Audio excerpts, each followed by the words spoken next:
ঢাকা চট্টগ্রাম মহাসড়কের ফেনী এবং নোয়াখালী কুমিল্লা লক্ষ্মীপুর সহ বিভিন্ন জায়গায় তলিয়ে যাওয়ার কারণে কিন্তু যান চলাচল বন্ধ রয়েছে, সড়ক বন্ধ রয়েছে এবং রেল চলাচল বন্ধ হয়েছে। বাসের ভেলায় করে নিয়ে যাওয়া হচ্ছে নানা পণ্য, যেখানে রয়েছে চিড়া, গুড় সহ নানা শুকনো খাবার এবং রয়েছে নানা মেডিকেল সামগ্রী, যেগুলোর মূল উদ্দেশ্য হচ্ছে বন্যার্তদের সহায়তায় এগিয়ে যাওয়া।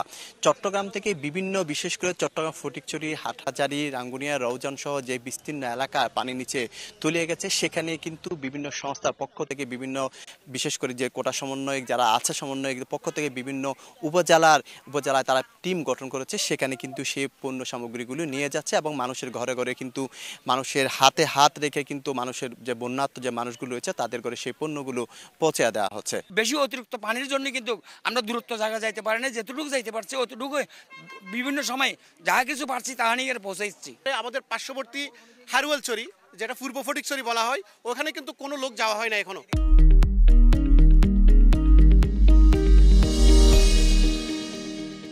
অন্যদিকে যে আমরা সড়কে যে দৃশ্য দেখেছি, সেখানে সকাল থেকে কিন্তু শত শত ট্রাকে করে বন্যার্থীদের জন্য কিন্তু বিভিন্ন শুকনো খাবার, কলা, পাউরুটি, বিস্কিট সহ যে শুকনো খাবার, সেগুলো ট্রাকে ভরে ভরে নিয়ে আসছে। বিভিন্ন দলে বিভক্ত হয়ে শত শত ট্রাক আমাদের চোখে পড়েছে। এখন এগুলো মানুষের পাশে দাঁড়ানোর জন্য তারা কিন্তু করেছেন। এবং পাশাপাশি আমরা দেখেছি বিভিন্ন জায়গায় কিন্তু মেডিকেল টিম, অর্থাৎ নার্সিং ইনস্টিটিউট এবং যে হাসপাতালগুলো রয়েছে, সেখানকার শিক্ষার্থীরা কিন্তু বিভিন্ন দলে বিভক্ত হয়ে কিন্তু বিভিন্ন যে ওষুধ সামগ্রী এবং স্যালাইন বিভিন্ন সামগ্রী বিতরণ করছে বিভিন্ন জায়গায়। ডায়রিয়া, তারপর কলেরা বা সর্দি, জ্বর, কাশি, এই ধরনের ট্রিটমেন্টগুলো আমরা এখানে নিয়ে আসছি। এবং আমাদের সঙ্গে অক্সিজেন সাপোর্ট, তারপরে কোনো প্রসূতি মায়ের ডেলিভারির জন্য আমাদের 2 জন ফিমেল আছে, ফিমেল নার্স। ছোট বাচ্চাদের অনেকে থাকে যে জ্বর, সর্দি কাশি হচ্ছে, স্কিন প্রবলেম হচ্ছে, তাদের যে প্রাথমিক সেবাটা আমরা ওইটা দিচ্ছি।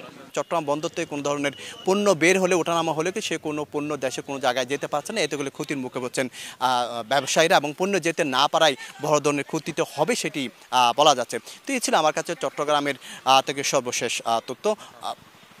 শফিকুল আলম, সময় সংবাদ, চট্টগ্রাম।